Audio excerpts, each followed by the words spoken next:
So what is the current landscape of the WWE for people who haven't been caught up on it lately? It's I guess you could basically sum it up by saying it's equal parts absolutely amazing and the best that they've ever had, and also a complete mess. Oh, really? It's the type of scenario where I'm so deeply entrenched in this kind of culture, the internet wrestling community, as we call it.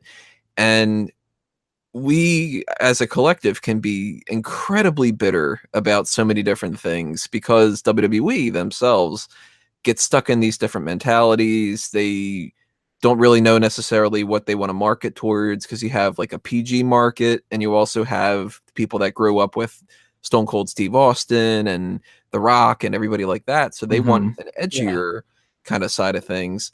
So you're kind of balancing out between those two. And we have, I mean, I just mentioned Triple H is taking over in a lot of different ways. He and Stephanie McMahon are kind of in a transition with Vince McMahon where they're calling a little bit more of the shots now, and that's making some things great. Like their developmental territory is phenomenal, and it shows that the future is going to be great. But we're stuck in this transition period.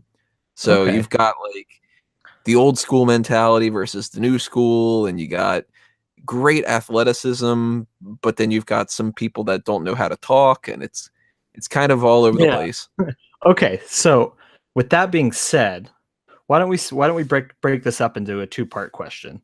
So what is good about the WWE currently, and what is the overall bad?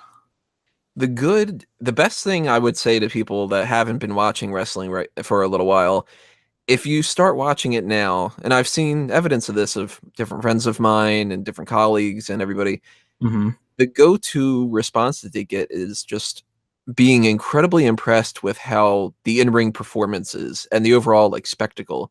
Because if you look at WrestleMania from, I don't know, say even like WrestleMania 15 or so, where we're heading towards WrestleMania 35 is coming up next year, and the pomp and circumstance around that is enormous. The stage Yeah. that itself is gargantuan, and the pyro is crazy, and the you get people that look larger than life in the older eras, but now you get people that act like they're larger than life in the ring. And everybody, for the most part, can wrestle. Most people know how to kind of project Hmm. themselves a little bit better. And it's more of like an athletic environment. So that's one of the best things they have going for them for sure. Okay. Bad side. It's a struggle between kind of wanting to keep things simpler and making things a little bit too complicated. We've got a certain mentality where people want, the good guy versus the bad guy. Like we used to have Hulk Hogan and all them. And, when the Ultimate Warrior would come out, Yeah. people would go nuts because he was the good guy. And that was that simple. And now you're struggling with this idea like Roman Reigns is the type of guy, he's one of the biggest talking points because he's who they want, they being the company, to be their big top star, and people don't really gravitate toward him as much. And they Hmm. just continue to try to say, this is what we want for our company. And the fans go, BS. And you've got, the good guys are being booed and the bad guys are being cheered. And everybody's very, very opinionated about everything. I mean, hell, that's what I do multiple times a week. So every topic becomes, and this is kind of the same thing as it is with any kind of pop culture now. If you don't like something as the best thing ever, it's clearly the worst thing ever. And if you hate Yeah. something in the slightest bit, well, then you couldn't possibly love it. There's a lot of negativity surrounding a lot of things like that. There's an overall confusion. It kind of sounds like, as far as where they don't have that clear cut, of course, your hero and your villain. Some of the guys that I know that have ventured over to that area is Brock Lesnar and Ronda Rousey. Have they had any impact on the WWE since their transition from the UFC to WWE? More than anybody else. which is kind of strange because it's, I mean, Lesnar came into WWE before he went into UFC, so he's got that pedigree behind Okay. him.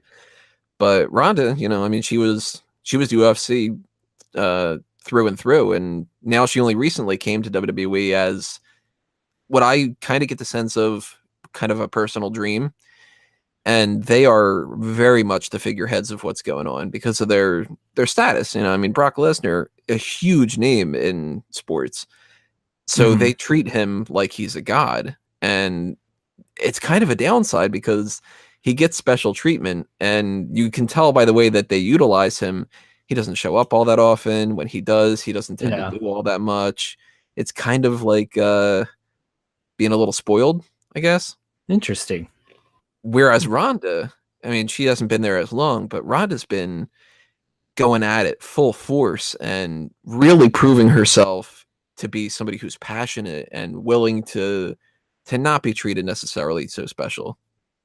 Okay. Cool.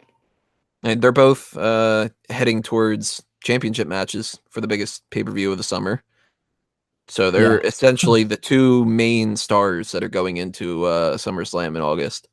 And there you have it. Let us know what you thought of our first webisode. And as always, stay tuned to theringreport.com for all your news, breakdowns, rumors, and more.